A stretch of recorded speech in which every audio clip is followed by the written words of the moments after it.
신체 나이를 측정하는 방법. 이쯤 이야기했으니 독자는 자신의 신체 나이를 아는 것이 대단히 중요하다는 점을 충분히 이해했을 것이다. 그러면 이제 그 나이를 실제로 어떻게 측정할지 구체적으로 살펴보자.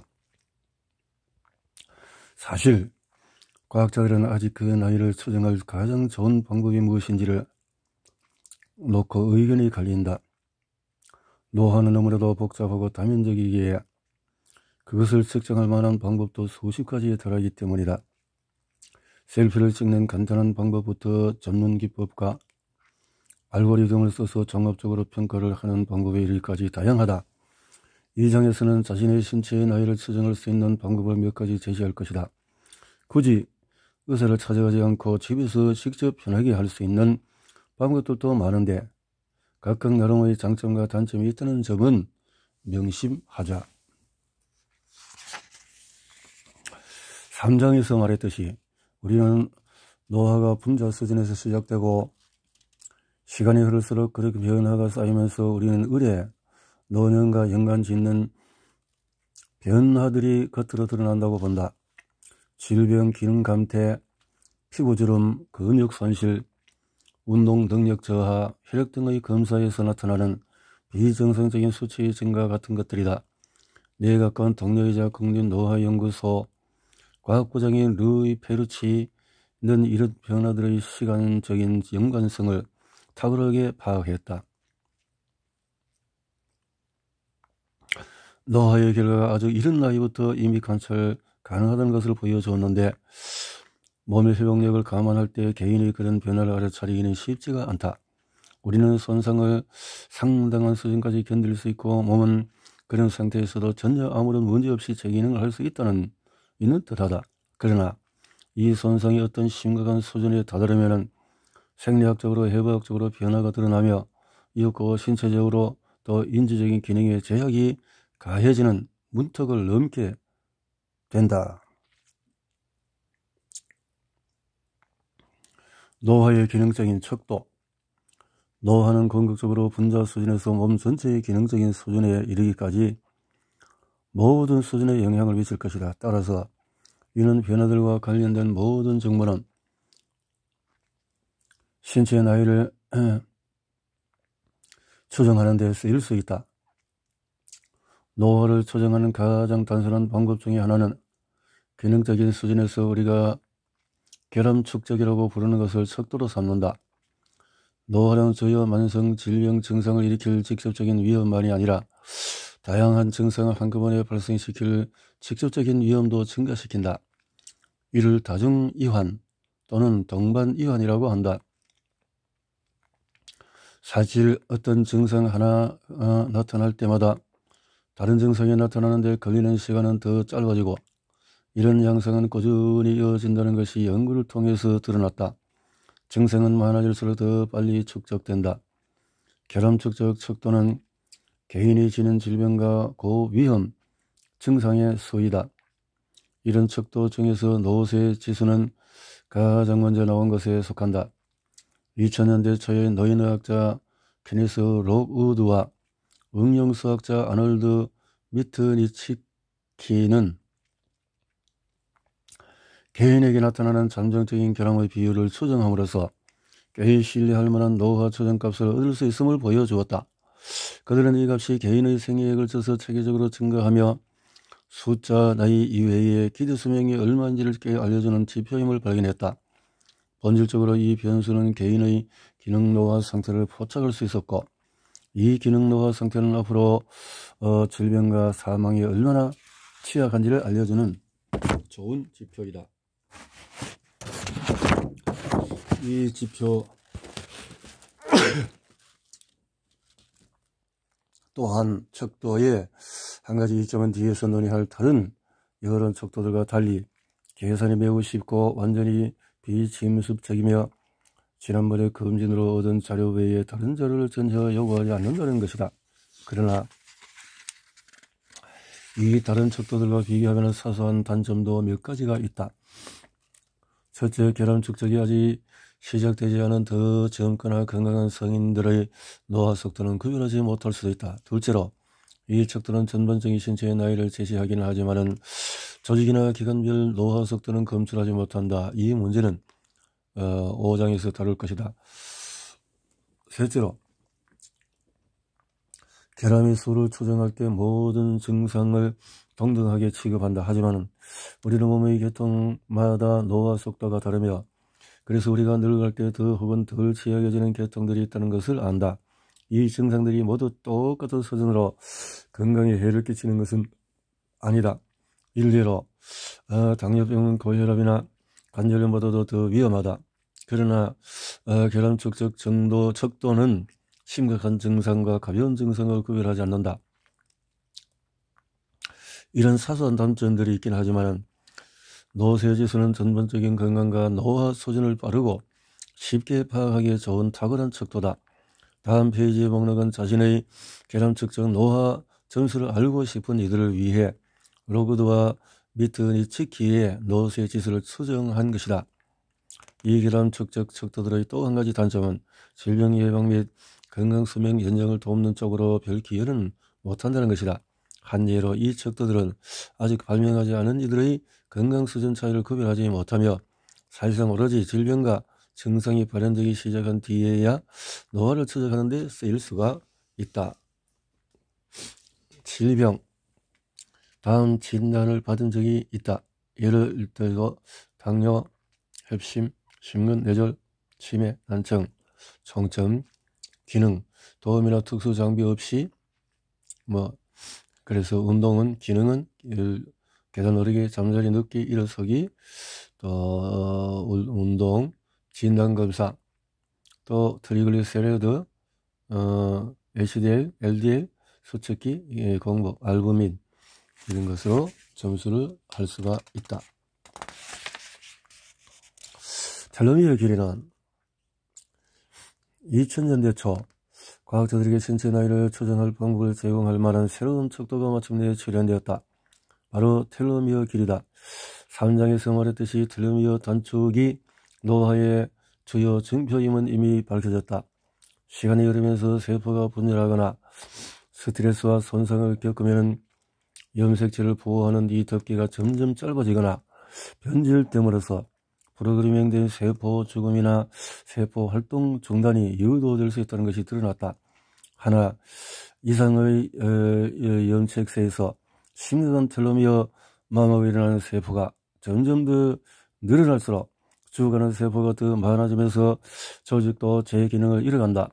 결국 텔로미어 심각한 단축과 그에 따른 세포 노화가 노화 관련 질병과 쇠락의 병인에 기여한다고 여겨진다. 그래서 연구자들은 피 몇 방울을 바탕으로 전체 조직의 텔로미어 길이를 추정하기 위해 다양한 서열 분석 및 영상 촬영 기법을 개발하기 시작했다. QPCR이라는 기술은 폭넓게 사용할 수 있는 몇 가지 장점을 지녔다. 이 기술은 비침습적인 방법을 쉽게 얻을 수 있는 소량의 DNA만을 필요로 하고 대체로 쉬우며 그리 힘들 필요도 없고 비교적 저렴하다. 덕분에 텔로미어 길이 측정을 임상시험과 집단 연구 양쪽에 적용하는 것이 더 가능해졌다. 2004년 캘리포니아 대학교 샌프란시스코의 정신의학 교수 엘리사 에펠은 엘리자베스 블랙번 5년 뒤에 텔로미어 및 텔로머레이스 연구로 노벨상을 받게 된다. 그들은 텔로미어 길이가 건강 연구의 유용함을 최초로 보여주는 선구적인 논문을 발표했다. 이 논문에서 에펠과 블랙번 연구진은 심리적인 스트레스를 받는 이들의 백혈구의 텔로미어 길이가 더 짧음을 보여주었다. 더 심한 스트레스를 겪는 여성들은 10년 이상 나이 많은 여성들과 텔로미어 길이가 비슷했다. 연구자는 텔로미어 마모가 우리 모두가 겪는 스트레스를 우리 건강 및 또 안전과 연결하는 잃어버리는 생물학적인 고리를 쓰다고 주장했다. 이 논문이 나온 뒤로 대규모 역학적인 및 집단 건강 연구에서는 의뢰 실험 대상자의 텔로미어 길이를 측정하기 시작했다.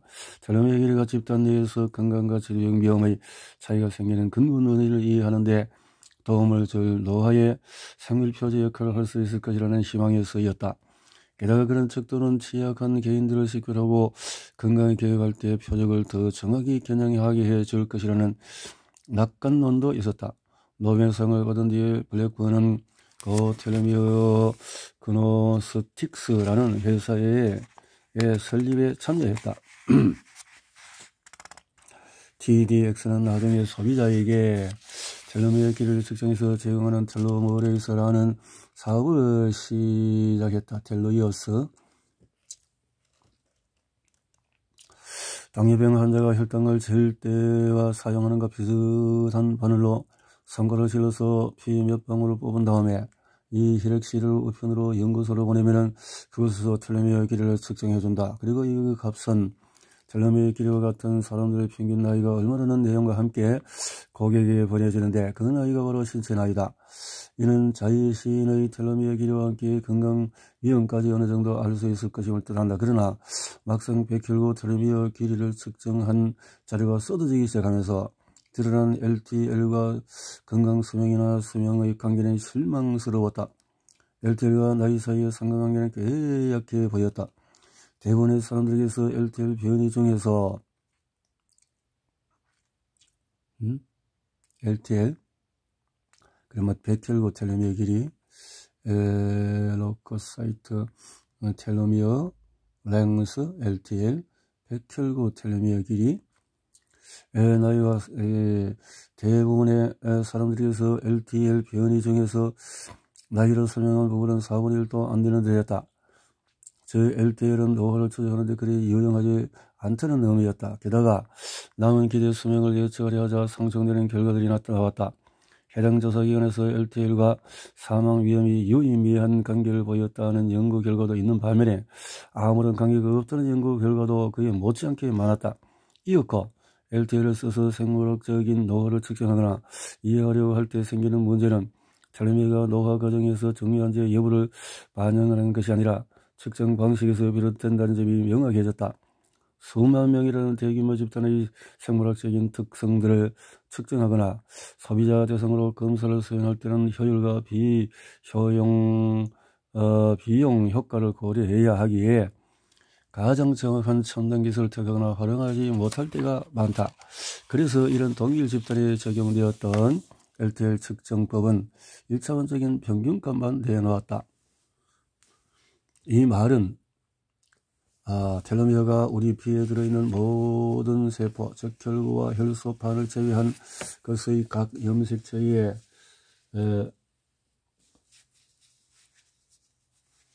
양쪽 끝에 다 달려있다는 의미다. 세포 하나에는 염색체가 23상 있으니 텔로미어는 사실상 92개가 들어있는 셈이다. 손가락을 살짝 찔러서 빼내는 피 한 방울의 양이 20마이크로리터쯤 되고 그 안에 백혈구가 약 10에서 20만 개 들어있다고 추정이 된다. 텔로미어로 따진다면 약 1000만 개다. 짐작할 수 있겠지만 한 시로에 든 텔로미어들의 길이는 모두가 똑같지가 않다. 아주 짧은 것도 있고 나이 많은 사람은 텔로미어가 여전히 긴 상태를 유지하는 것도 있다. 또 어떤 종류의 백혈구를 재느냐에 따라서 텔로미어가 더 길거나 더 짧은 쪽으로 편향될 수도 있다.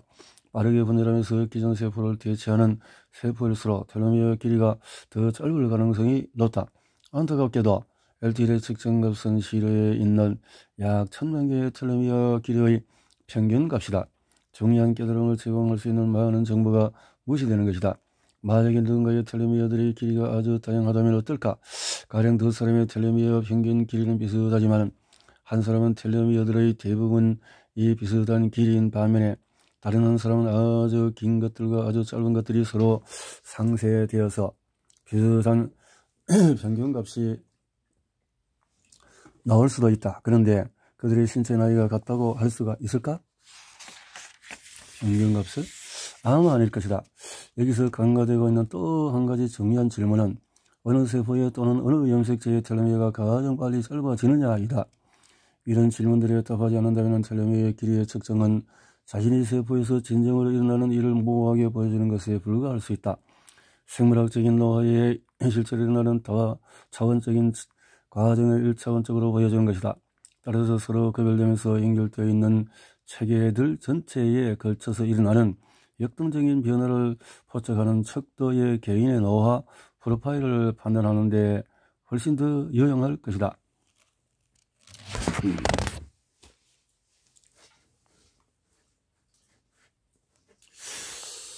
다체계의 노화 척도.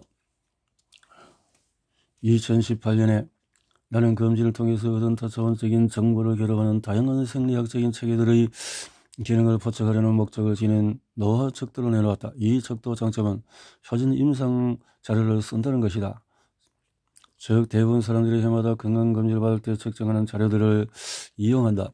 의사는 이런 검사 결과를 검사자가 이런 척도 중에서 어느 것에서 비정상적인 수치가 나오는지를 판단하는 데 쓰지만 단순히 인쇄되어서 나온 이 결과들로부터는 아주 많은 것을 이끌어낼 수 있다. 이 점은 의뢰에 간과되곤 한다.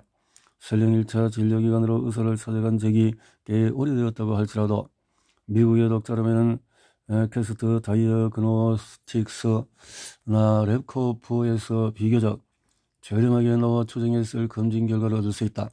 표준 임상화학 검사나 전열구 검사 시비에서는 신체 나이를 추정하는 데 쓸 거의 모든 항목이 포함되어 있다. 시반응성 단백질이라는 척도만 빠져 있는데 이는 채취한 그 혈액으로 별도의 검사를 해서 얻을 수가 있다. 총 9가지 척도를 방정식에 입력해서 심혈관계, 면역계, 간, 콩, 팥, 대사 등 다양한 체계들의 생리학적인 상태에 관한 정보를 종합한다. 뒤에 이 정보를 토대로 전반적인 신체 나이 척도를 도출한다. 이 정보를 숫자 나이 정보와 결합하면 우리가 표현형 나이라고 이름 붙인 것을 추정할 수 있다. 여기서 표현형은 유전형과 환경의 상호작용으로부터 나오는 개인의 특징이라고 정의할 수 있다. 그래서 우리는 유전적인 요인과 비유전적인 요인 양쪽에 영향을 받는 개인의 독특한 노화 프로파일에 표현형 나이라는 이름을 붙였다. 표현형 나이를 추정하는 데 쓰는 9가지 혈액검사 항목은 검사 가능한 거의 90가지 항목들 중에서 고른 것이다. 선정해서 기계학습 컴퓨터 프로그램을 이용해서 점점 더 나은 수학 예측을 얻는 방법을 썼다. 우리는 기도 수명을 얼마나 더 정확히 예측할 수 있는지를 목표로 삼았다. 그러자 우리가 고려할 수 있는 모든 조합들 중에서 이 9가지 항목과 숫자 나이를 조합했을 때 개인이 얼마나 살지를 가장 잘 예측할 수 있었다. 개인의 다른 사항들은 전혀 모르는 상태에서 단독으로 검사했을 때 표현형 나이는 앞으로 10년 동안 누가 생일할지 여부를 약 90% 정확도로 예측할 수 있었다.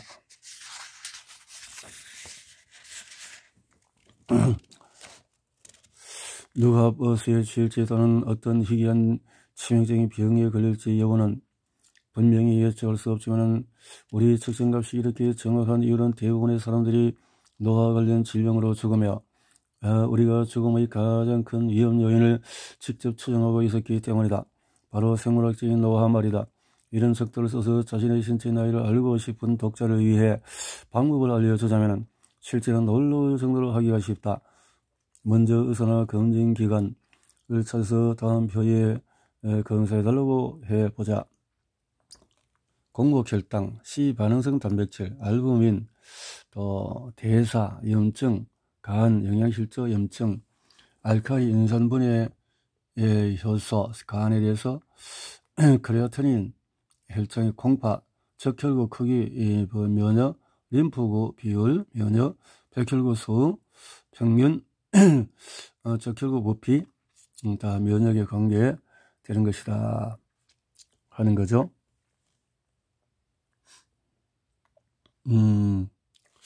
다음에 할 일은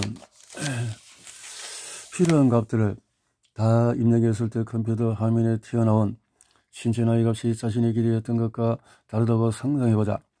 희소식은 그 값을 바꾸는 것이 가능하다는 점이다. 신체 나이가 많다고 해서 실망할 필요는 없다. 오히려 자신이 가장 건강한 모습이 되도록 돕기 위해서 일깨우는 역할을 한다고 생각하자. 우리 연구실에서는 매우 흥미로운 사례들을 많이 관찰해왔다. 신체 나이가 유전자보다도 생활 요인들에 더 많은 영향을 받는 사례들이다. 우리 연구실은 예일대학교의 여러 동료들과 공동으로 미국 인구 전체를 대별하는 아주 큰 경하에 성인 표본 집단을 대상으로 다양한 개별 특징들의 상대적인 영향을 추정했다. 흥분을 불러일으켰던 한 가지 발견은 개인의 생물학적인 노화의 가장 큰 결정 요인을 보이는 것이 바로 건강행동이라는 점이었다. 두 번째로 중요한 요인은 최근의 스트레스, 인자들과 역경. 세 번째는 유전자였다. 유전자와 평생에 걸쳐서 겪는 역경은 우리의 통제 범위를 벗어나 있지만 우리 연구는 노화에 가장 큰 영향을 미치는 것이 운동, 흡연, 음주, 영양, 수면과 관련된 선택들임을 시사한다.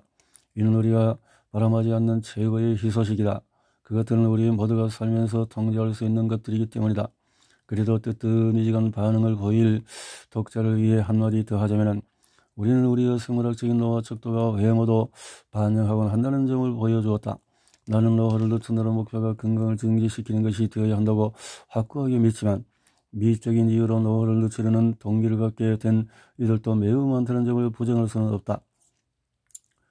2018년 인스타일에는 평균적인 사람이 평생 동안의 노화 억제 크림에 쓰는 돈은 엄청나게 많다는 기사가 실렸다. 추정에 따르면 시판적인 노화 억제 화장품은 거의 1000가지에 달하며 2021년에는 전 세계적으로 3,300억 달러가 넘는 매출을 올렸다. 슈퍼마케팅에서 파는 저렴한 제품을 쓰는 이들은 평생에 걸쳐서 노화 억제 크림에 12,000달러 좀 더 여유가 있어서 중급 제품을 고르는 이들은 생애 평균 37,000달러를 지출한다고 추정한다. 등등등등. 각질 제거. 하자면 소비자가 알아차리지 못하는 수술칼이나 바늘로 교정하는 사례를 제외하고 외모에서 노화의 징후가 나타나기 시작할 때 그 징후들에 맞서는 최선의 방법이 몸속에서 싸우는 것이라는 사실이다. 더 중요한 점은 우리 행동이 어떤 효과를 낳는지 연구를 통해 드러난 사실을 보건대 그렇게 많은 돈을 쓰지 않아도 된다는 것이다. 불과 9가지 검진 항목만을 토대로 도출된 신체 나이가 자신의 수명과 향후의 질병 기능 심지어 얼굴의 노화에 관해서도 무언가 예견할 수 있다는 말이 놀랍게 다가올지 모르겠다. 그러나 앞으로 가능한 것들을 생각해보면 이 정도는 빙산의 일각에 불과하다. 최근 우리 연구실을 비롯해서 각지 연구실들은 빅데이터를 써서 더욱 강력한 노화 척도들을 추정하는 연구를 시작했다. 게다가 그런 빅데이터는 피 몇 방울 아니 침 몇 방울 같은 단순한 것으로도 모을 수 있다.